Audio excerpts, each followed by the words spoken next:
ಇನ್ಸ್ಟಾಗ್ರಾಮಿಗೆ ಬಂದಾಗ ಒಂದಷ್ಟು ವೀಡಿಯೋಗಳನ್ನ ನೋಡಿದೆ ನಾನು. ಪ್ರಜ್ವಲ್ ಅವರ ಸಿನಿಮಾ ಕರಾವಳಿ ಬಗ್ಗೆ ಆ್ಯಂಡ್ ಅದು ನಡೀತಾ ಇರೋ ಕಾಂಟ್ರವರ್ಸಿ ಬಗ್ಗೆ. ಗುರುದತ್ ಗಣಿಗ ಅವರು ಹೇಳಿದ್ರು, ಈ ಥರ ನಾನು ಅಂಬರೀಷ್ ಅವ್ರ ಜೊತೆ ಕೆಲಸ ಮಾಡಿದ್ದೀನಿ ಮತ್ತು ಸುದೀಪ್ ಅವ್ರ ಜೊತೆ ಕೆಲಸ ಮಾಡಿದ್ದೀನಿ ನನ್ನ ಮೊದಲನೇ ಸಿನಿಮಾದಲ್ಲಿ ಅಂತ. ಖಂಡಿತ ನಾವು ಆ ಸಿನಿಮಾ ನೋಡಿದ್ದೀವಿ, ಭಾಳ ಇಷ್ಟಪಟ್ಟಿದ್ದೀವಿ ಕೂಡ. ಸೊ ಇದೇ ಒಂದು ಡಬ್ಬಿಂಗ್ ವಿಚಾರವಾಗಿ ಮಾತಾಡಬೇಕು ಅಂತ ಹೇಳಿದ್ರೆ, ಅವ್ರಿಗೆ ಹೇಳ್ದೇನೆ ನೀವು ಅವ್ರ ಸಿನಿಮಾನ ಬೇರೆಯವ್ರ ಕೈ ಡಬ್ ಮಾಡಿಬಿಟ್ಟು ರಿಲೀಸ್ ಮಾಡ್ತಾ ಇದ್ದೀರಾ, ಇಲ್ಲ ಅಲ್ವಾ?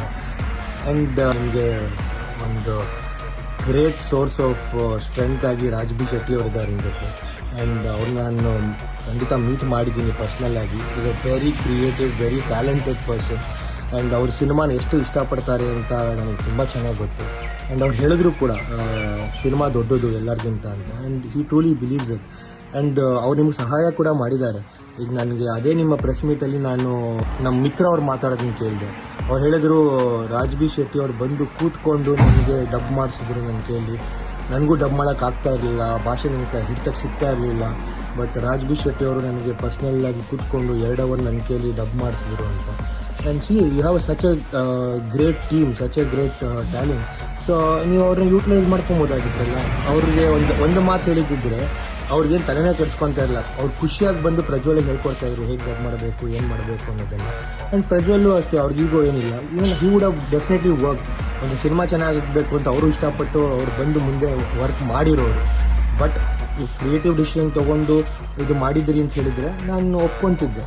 ನೀವು ಕ್ರಿಯೇಟಿವ್ ಡಿಸಿಷನ್ ಆಗಿಲ್ಲ ಇದು. Because of the financial decision ನೀವು ಅವ್ರನ್ನ ಬಿಟ್ಟು ಬೇರೆಯವ್ರಿಗೆ ಡಬ್ ಮಾಡಿಸಿ ನೀವು ರಿಲೀಸ್ ಮಾಡೋಕ್ಕೆ ಪ್ಲ್ಯಾನ್ ಮಾಡ್ತಾ ಇದ್ದೀರಿ. And that is something wrong. ಒಬ್ಬ ಆರ್ಟಿಸ್ಟ್ನ always you have to respect. ಇದೇ ನಿಮ್ಮನ್ನು ಬಿಟ್ಬಿಟ್ಟು ನಿಮ್ಮ ಸಿನಿಮಾ ರಿಲೀಸ್ ಮಾಡಿದ್ರೆ ನೀವು ಒಪ್ಕೊತಿರ್ಲಿಲ್ಲ ಅಲ್ವಾ? ಹಾಗೆಯೇ ಅವ್ರ ಕೈಲಿ ಡಬ್ ಮಾಡಿಸಿ ಅವ್ರ ಡಬ್ಬಿಂಗ್ ವರ್ಕೌಟ್ ಆಗ್ತಿಲ್ಲ ಅಂತ ಹೇಳಿದರೆ ಅವಾಗ ನಾನು ಒಪ್ಕೊತಿದ್ದೆ. ನೀವು ಡಬ್ಬಿಂಗಿಗೆ ಕರೆದಿಲ್ಲ, ನೀವು ಪ್ರಯತ್ನನೇ ಮಾಡಿಲ್ಲ. ಪ್ರಯತ್ನ ಮಾಡ್ದೇ ಅವ್ರ ಕೈಲಿ ಆಗಲ್ಲ ಅಂತ ಹೇಳೋದು ಖಂಡಿತ ತಪ್ಪು. Every artist should be respected. And ಇದೊಂದು ಸಣ್ಣ ಕುಟುಂಬ, ಎಲ್ಲರೂ ಒಟ್ಟಿಗೆ ಸೇರಿಕೊಂಡು ಮಾಡಬೇಕು. ನಿಮಗೆ ತೊಂದರೆ ಇದೆಯಾ ಬಂದು ಕೂತ್ಕೊಂಡು ಮಾತಾಡಿ. ಅದು ಬಿಟ್ಟು ನಾನು ಅವ್ರನ್ನ ಬಿಟ್ಟು ನಾನು ಹೋಗ್ತೀನಿ ಅಂತ ಹೇಳಿದ್ರೆ ನೀವು ತಪ್ಪಾಗುತ್ತೆ. ಹಂಗಿತ್ತು ಅಂತ ಹೇಳಿದ್ರೆ ಮೊದಲನೇ ಇದರಲ್ಲಿ ನೀವು ಯು ಶುಡ್ಂಟ್ ಹ್ಯಾವ್ ಕಾಸ್ಟೆಡ್. ಬೇರೆ ಯಾರನ್ನೇ ಚೂಸ್ ಮಾಡಬೇಕಾಯ್ತು. ಕಾಸ್ಟಿಂಗ್ ಮಾಡಿದಾಗ ರಿಹರ್ಸಲ್ ಮಾಡಿರ್ತೀರ, ಅದಕ್ಕೆ ವರ್ಕ್ಶಾಪ್ ಮಾಡಿರ್ತೀರ, ಆಮೇಲೆ ಶೂಟಿಂಗ್ ಹೋಗಿರ್ತೀರ ಅಲ್ವಾ? ಅವಾಗ ಗೊತ್ತಿರುತ್ತೆ ಅಲ್ವಾ? So that is my opinion. So ಅನ್ನೆಸೆಸರಿಯಾಗಿ ಯಾರನ್ನೋ ಒಬ್ಬರನ್ನ ಕಾರ್ನರ್ ಮಾಡಿ ಬ್ಲೇಮ್ ಮಾಡೋದು ಬೇಡ. ಒಂದು ಸಿನಿಮಾ ಚೆನ್ನಾಗಾಗಬೇಕು ಅಂದರೆ ಎಲ್ಲರ ಪ್ರಯತ್ನವೂ important. At the same time, an artist should always be respected. Please keep that in mind.